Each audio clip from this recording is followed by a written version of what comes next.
Summer deepens into one of those long, lazy days that merits the long, pale gold crescent of the beach and the turquoise sea.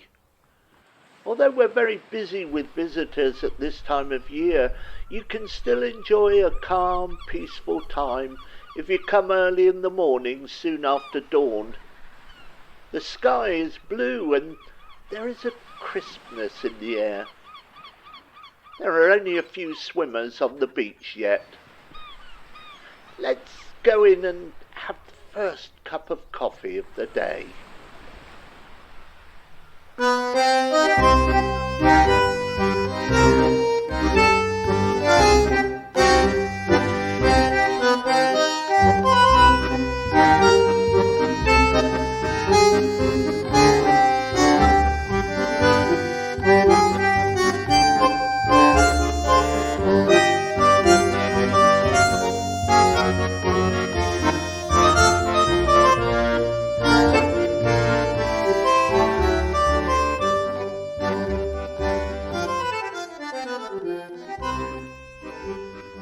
Hello, I'm Peter John Cooper. Many people come here to read in the peachy dawn light, or even to work. If you bring your laptops up here, you can enjoy the sunshine or contemplate the horizon, while all the time kidding yourself and your boss that you are working.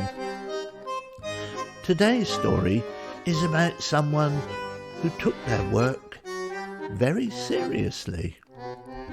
It's called The Very Popular Poems of Patricia Jantz.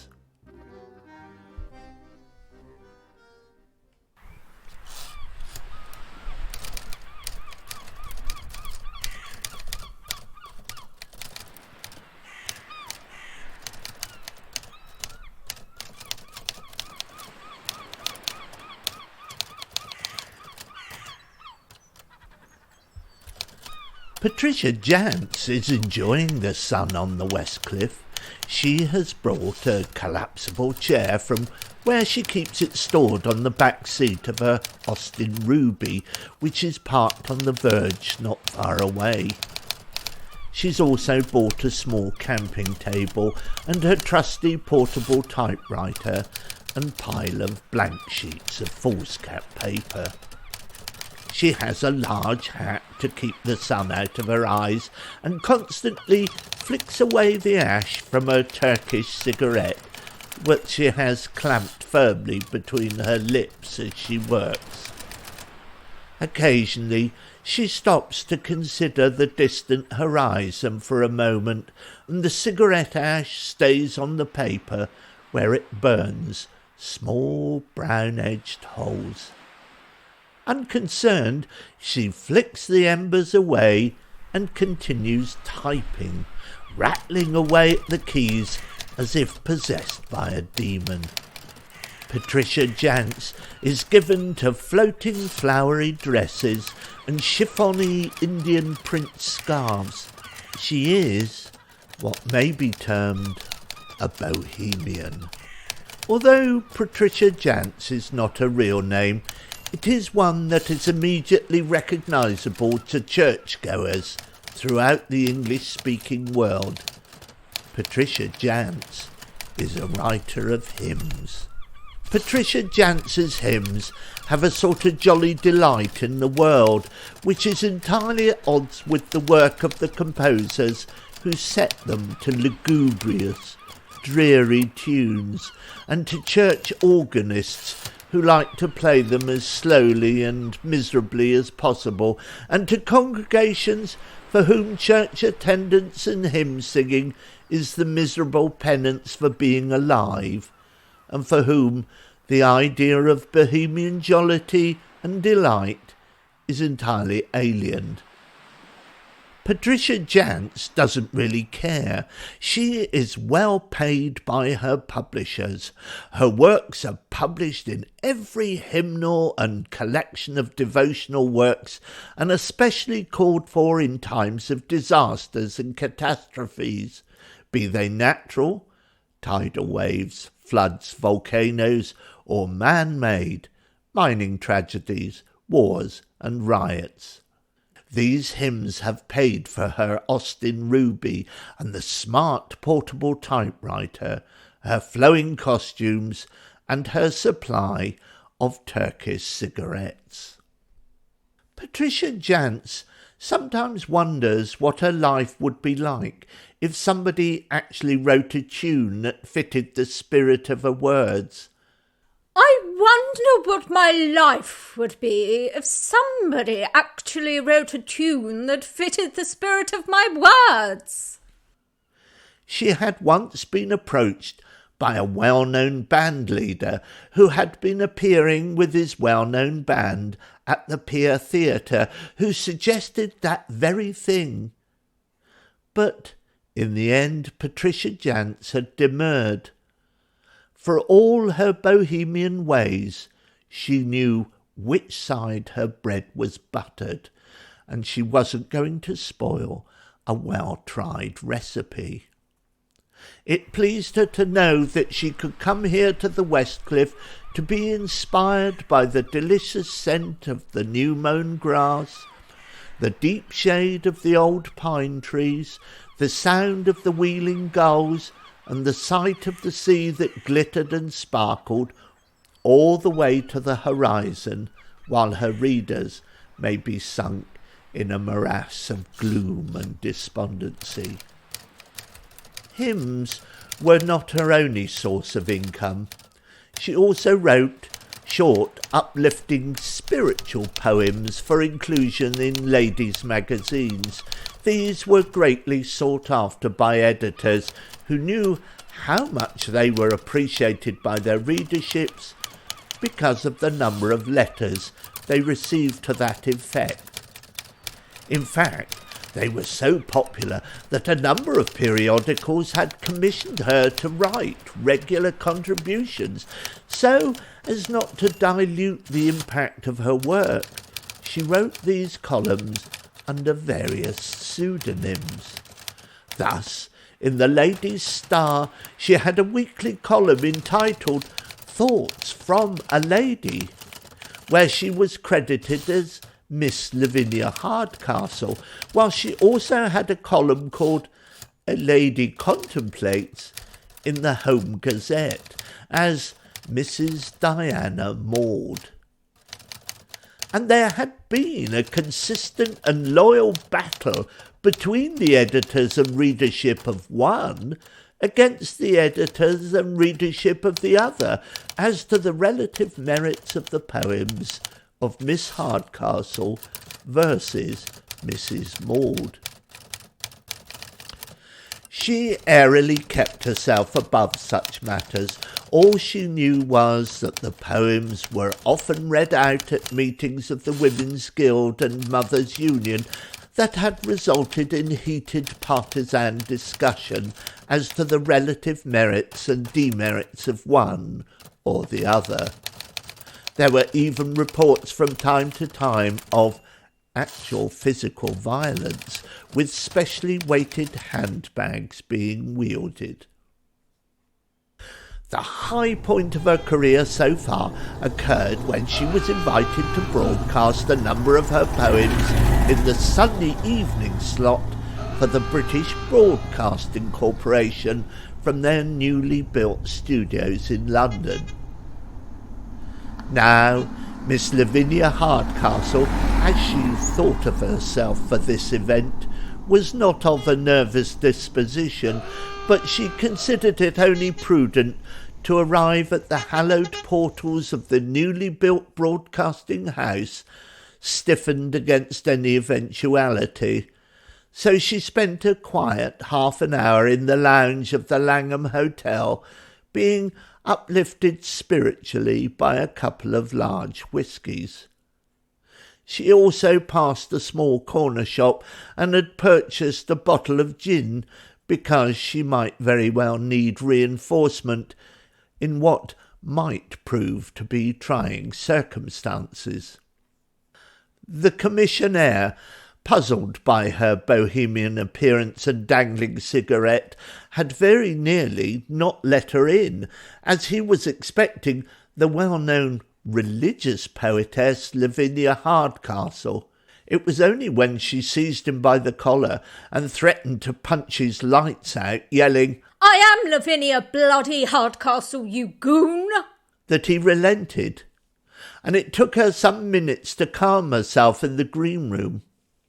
When she looked in the hospitality cabinet and found only tonic water and seltzer instead of the 16-year-old Macallan she had asked for, the harassed studio manager had to explain that Lord Reith did not allow intoxicating liquors on the premises, which caused her to pin him against the studio wall with, "In that case, I may not be able to read out my bloody poems."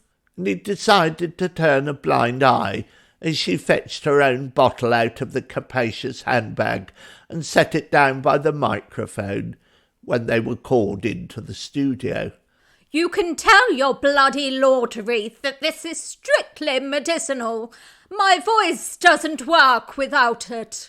And she took a large tumblerful to get things going. The studio manager prayed with the sort of fervour that Lord Reith would have applauded in his senior staff, except that the prayer had been merely to get through the next half hour without any serious cock-up. The green light had winked on, and Miss Lavinia Hardcastle launched into one of her pieces about trembling baby squirrels in sun-dappled forest clearings, and the studio manager allowed himself a brief sigh of relief. But after the third poem, "See How the Swallows Flitter in God's Heaven," Miss Hardcastle became fearful for her voice and took a medicinal slug. And another. By the fifth poem, "Look how the darling puppies bound about on the greensward," she was becoming confused about who she was meant to be, and interpolated a couple of poems by Mrs. Maud. And then, as a rousing finale, she gave a full-blooded rendition of "The caterpillars will soon be butterflies fluttering up to thee, O Lord," by Patricia Jantz herself. "The caterpillars will soon be butterflies." She sang with gusto of a sort unknown to all her composers, all those lily-livered organists and buying flocks of Sunday worshippers. She sang loud and lustily until the green light winked out, and the enraged figure of Lord Reith himself had stormed through the studio doors. "How dare you, madam?" he roared in Presbyterian wrath. "Miss! I am a miss!" "Ah, very well. How dare you, miss? This is outrageous blasphemy. That is one of my favourite hymns. You have despoiled the work of the most beautiful and sensitive poets, living or dead. You call yourself a poet. You are not worthy to breathe the same air as Patricia Jantz, let alone utter her very words on air. On my radio station. You are drunk, madam. I can put it no more politely than that." "You are absolutely right, Jimmy. I am as pissed as a skunk." "Well, Miss Hardcastle, you are henceforward banned from ever broadcasting on the BBC again." Miss Hardcastle held up a wavering hand.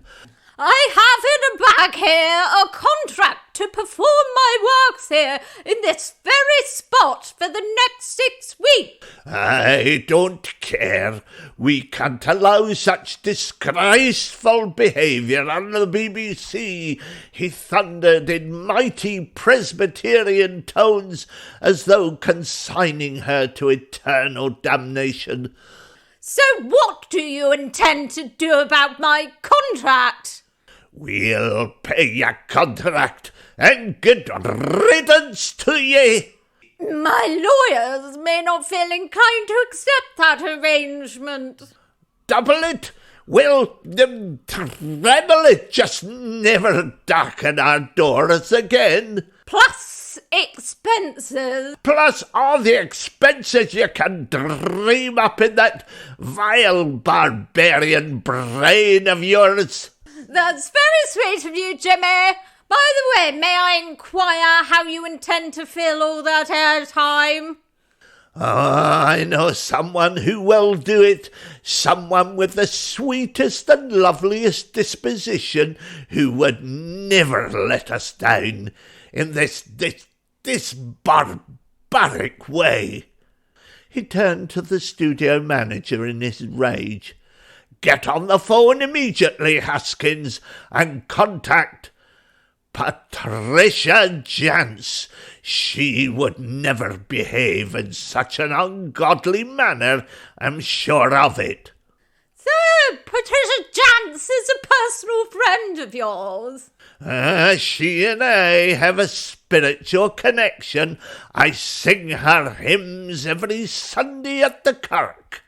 She would never, could never behave as you have done tonight. Haskins, telephone now.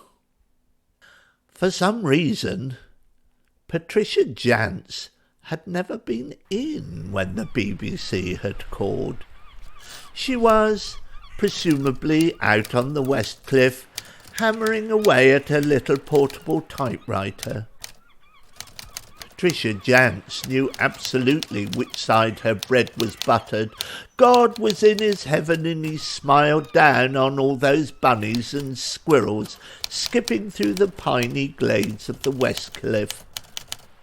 And, moreover, Lavinia Hardcastle earned twice as much, plus expenses from not doing the programmes for 6 weeks, as Patricia Jantz would have done had she ever been there to answer the telephone.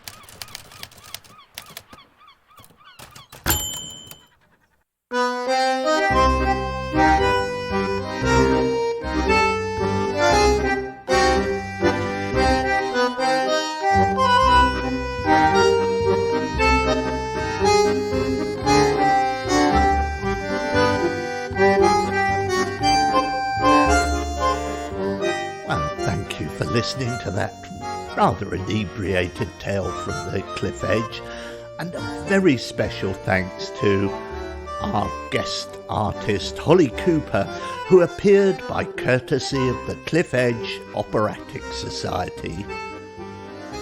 Do you come to the West Cliff to write poetry, or to watch the baby squirrels, or to dodge work? Well, as we would say here, fair play to you, mate.